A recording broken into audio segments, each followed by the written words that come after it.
বীরভূমে এনআইএ অভিযান, প্রচুর বিস্ফোরকের হদিশ মিলেছে। নলহাটি থেকে 20 বস্তা অ্যামোনিয়াম নাইট্রেট বাজেয়াপ্ত করা হয়েছে। 150টি ডিটোনেটর, প্রচুর জিলেটিন স্টিক সহ ইতিমধ্যে একজনকে গ্রেপ্তার করা হয়েছে। বীরভূমে এনআইএ অভিযান, প্রচুর বিস্ফোরকের হদিশ মিলেছে। নলহাটি থেকে 20 বস্তা অ্যামোনিয়াম নাইট্রেট বাজেয়াপ্ত করা হয়েছে। 150টি ডিটোনেটর, প্রচুর জিলেটিন স্টিক সহ গ্রেপ্তার করা হয়েছে একজনকে।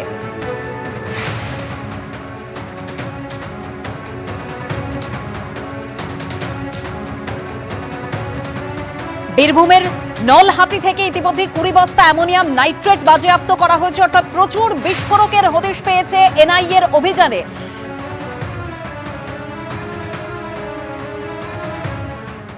এনসিপিআইতে যোগ দিয়েছেন 20 জন সাংসদ। এবার তৃণমূলের সংসদীয় দলের রদবদল করা হলো। লোকসভায় তৃণমূলের উপদলনেতা করা হলো সৌগত রায়কে। চলতি অধিবেশন থেকেই এই দায়িত্ব পেলেন দমদমের তৃণমূল সাংসদ। আগে লোকসভায় তৃণমূলের উপদলনেতা ছিলেন শতাব্দী রায়। তিনি এনসিপিআইতে যোগ দেওয়ায় সৌগত রায়কে এই দায়িত্ব দেওয়া হলো।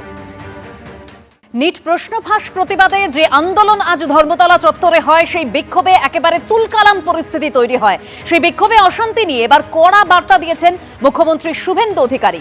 তিনি স্পষ্ট করেছেন যে চিহ্নিত করেছি, অপেক্ষা করুন, কি করতে হয় জানি। একই রুটে 14,000 লোক নিয়ে তিরঙ্গা যাত্রার ঘোষণা করেছেন মুখ্যমন্ত্রী।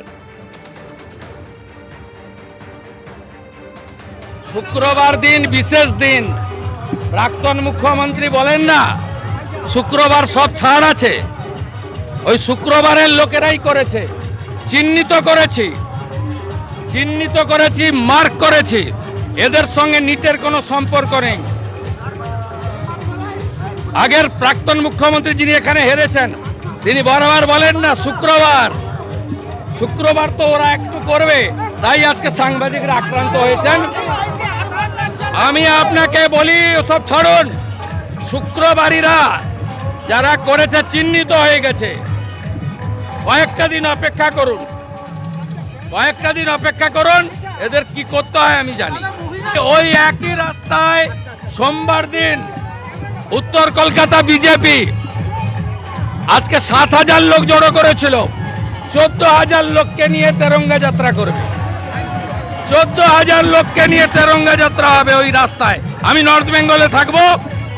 উত্তর কলকাতায় তমগ্ন ঘোষ, তাপস রায়, রিতেশ তেওয়ারিদের নেতৃত্বে পরিস্থিতি যে সময় উত্তপ্ত হয়ে ওঠে, একেবারে সেই সময়ের ছবি আপনাদের সামনে তুলে ধরবো। ধর্মতলায় আন্দোলনকারী পুলিশ ধস্তাধস্তিতে একেবারে তুলকালাম পরিস্থিতি তৈরি হয়।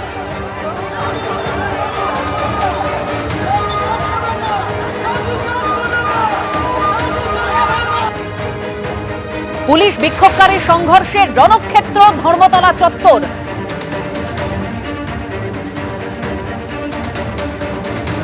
পুলিশকে লক্ষ্য করে ইট বৃষ্টি করা হয়, জলের বোতল ছুড়ে মারা হয়। পরিস্থিতি নিয়ন্ত্রণে আনতে পুলিশ লাঠিচার্জ করে, কাঁদানে গ্যাসের শেল ফাটায়। তোমাদের কাছে আবেদন, জনতা তারা রয়েছেন এবং রীতিমতো ধুন্ধুমার এত লোক দেখে, এত জনপ্লাবন দেখে শাসক দল বিজেপি ভয় পেয়ে গেছে। তাই কি করেছে, বাইরে থেকে লোক ঢুকিয়েছে। বাইরে থেকে লোক দেখিয়ে যখন নাকি আমরা এখানে একটা প্রতিবাদ করছি, তোমরা সেটা কভার করছো, এই কভারেজের মধ্যে গন্ডগোল পাকানোর জন্য বিজেপি লোক ঢুকিয়ে এখানে চিৎকার চেঁচামেচি করছে, এই আন্দোলন ভাঙার চেষ্টা করছে। আমরা বলছি এই আন্দোলন গোটা রাজ্যের সাধারণ ছাত্র যুবদের আন্দোলন, খালি বামপন্থী ছাত্র যুব নয়, সকল ছাত্র যুবদের আন্দোলন। যারাই ধর্মেন্দ্র প্রধানের পদত্যাগ চায় তাদের আন্দোলন, যারাই এই শিক্ষা ব্যবস্থায় একটা ফ্রি অ্যান্ড ফেয়ার সিস্টেম চায় তাদের আন্দোলন। কোনো প্ররোচনা পা দেওয়া যাবে না। আমরা শান্তিপূর্ণভাবে আন্দোলন করছি। আমরা এখানে একটা সংসদীয় ব্যবস্থায় বাস করি। আমরা এভাবে সরকার ফেলে দেওয়ার কথা বলছি না। আমরা বলছি শিক্ষা ব্যবস্থাকে রিফর্ম করতে হবে। আমরা বলছি সরকার যদি মনে করে থাকে যে তাদের ক্ষমতা আছে, গদি আছে, মানে সে জানো এটাই করবে, এ করা যাবে না, তাহলে ছাত্ররা যুবরা রাস্তায় নামবে, পথে নামবে। আমরা চাইবো না যে রাষ্ট্রের সঙ্গে আমাদের কনফ্রন্টেশন হোক, কারণ পুলিশের বাড়ির ছেলে মেয়েটা তাদের ভবিষ্যৎ সুনিশ্চিত করার জন্য আর্মিতে যে চাকরি করে, যে সিআইএসএফে চাকরি করে, যে সিআরপিএফে চাকরি করে, তার বাড়ির ছেলে মেয়েটার ভবিষ্যৎ সুনিশ্চিত করার আমরা রাস্তায় নেমেছি। এই আন্দোলন গোটা দেশের ছাত্র যুবদের আন্দোলন, এই আন্দোলন গোটা দেশের সাধারণ মানুষের আন্দোলন। পড়ুয়াদের ভবিষ্যৎ সুরক্ষিত করতে হবে, একেবারে এই দাবি নিয়ে আজকে রাস্তায় নামে বাম ছাত্র সংগঠন। তারা প্রতিবাদ জানান। মূলত নিট প্রশ্ন ফাঁসের যে প্রতিবাদ, সেই আন্দোলন একেবারে কলকাতায় আছড়ে পড়ে। শেষ পর্যন্ত রাত দখলের যে কর্মসূচি ছিল, সেই কর্মসূচি বাতিল করে দেওয়া হয় বামপন্থীদের তরফে।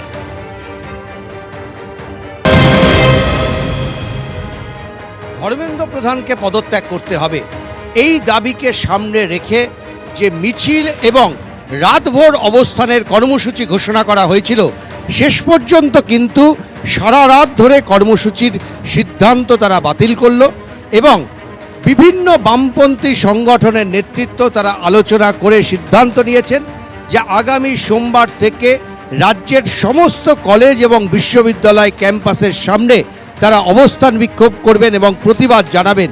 একই সঙ্গে রাজ্যের সমস্ত জেলাতে এবং বিভিন্ন কলেজের সামনেও ধারাবাহিক এই আন্দোলন চলবে যতক্ষণ পর্যন্ত না ধর্মেন্দ্র প্রধান তিনি পদত্যাগ করছেন। ক্যামেরায় সুবীর রায়ের সঙ্গে উজ্জ্বল মুখোপাধ্যায়, এবিপি আনন্দ, কলকাতা। উত্তেজনা সৃষ্টি হয়েছিল। দেখেন, এখানে প্রায় 50,000 ছাত্রছাত্রী জমায়েত হয়েছে, তার মধ্যে হাজার মানুষকে ইমপ্ল্যান্ট করা কোনো ব্যাপার নয়। এবার কোন দলের তরফ থেকে ইমপ্ল্যান্ট হয়েছে বা কী হয়েছে সেগুলো আমার জানা নেই, তবে হয়েছে। শান্তিপূর্ণ আন্দোলন করতে এসেছিলাম, সেই শান্তিপূর্ণ আন্দোলনটাকে ভঙ্গন করার চেষ্টা চলেছে। হ্যাঁ, যেগুলো ছাত্রদের তরফ থেকে অবশ্যই ছিল না। আর কারা এসছে, কারা করার চেষ্টা করেছে সেগুলো আমরা গেস করতে পারলেও মানে কিছু করতে পারছি না, কারণ তাদেরকে আইডেন্টিফাই করা যাচ্ছে না সবার মাঝখানে। এখন এখানে অবস্থান চলবে, দুটো দাবি। এক নম্বর কথা, ধর্মেন্দ্র প্রধানকে ইস্তফা দিতে হবে এবং এনটিএ কে বাতিল ঘোষণা করতে হবে। এখন যেটা দিল্লির যন্তর মন্তর, গোটা দেশের নানান প্রান্তরে যন্তর মন্তর গড়ে উঠছে, আজকে কলকাতার বুকে যন্তর মন্তর গড়ে উঠেছে। আপনারা কত এই আন্দোলন চলবে, অবস্থান চলবে? ছাত্র সমাজের কর্মসূচি ছাত্র সমাজ ঠিক করবে কতক্ষণ এটা চলবে। এখন আপাতত বেশ কয়েক ঘন্টা ধরে এই অবস্থান এখানে আমরা চালাবো, তারপরে এই গোটা ছাত্র সমাজ তারা ঠিক করবে পরবর্তী আন্দোলনের ধারা কি হবে। আন্দোলন চলবে, কতক্ষণ ধরে অবস্থান বিক্ষোভ চলবে তা নিয়ে এখনো কোনো সিদ্ধান্ত না হলেও আন্দোলন চলবে, এটাই এসএফআই রাজ্য সম্পাদকের দাবি। এরা দেশ জুড়ে একটা নৈরাজ্য তৈরি করবার চেষ্টা করেছে। সিপিএম গৃহীত, পরীক্ষিত এবং পরিত্যক্ত। ঘোলা জলে এভাবে মাছ ধরা যায় না, এটা সিপিএম এর বোঝা উচিত। ও একটু বাচ্চাদের সঙ্গে লাফালাফি করে নিচ্ছে, ওটা করুক। যারা এই আন্দোলন তৈরি করেছিলেন তারা বুঝতে পেরেছেন যে তাদের ভিন্ন পথে পরিচালিত করা হচ্ছে, কিছু অপান্তেয় অপ্রাসঙ্গিক পরিত্যক্ত শক্তি তাদের ব্যবহার করতে চাইছে। তারাও সচেতন, সেজন্য তারাও সরে এসেছে। আমরা শিক্ষা নিচ্ছি কিভাবে বাইরে থেকে ভ্যান্ডালিজম বা হোলিগানিজম করার জন্য লোকজন আসছে। এই যে আপনাদের মিডিয়া বন্ধুদের উপর যে আক্রমণ যারা করেছে, তারা আমাদের ছাত্র সমাজের কেউ হতে পারে বলে আমরা মনে করি না। আমরা খুব ক্লিয়ার কাট কথা বলছি, যদি ভ্যান্ডালিজম হোলিগানিজম করতে হয়, যদি কনফ্রন্টেশনে যেতে হয়, ভাই বাড়িতে থাকো।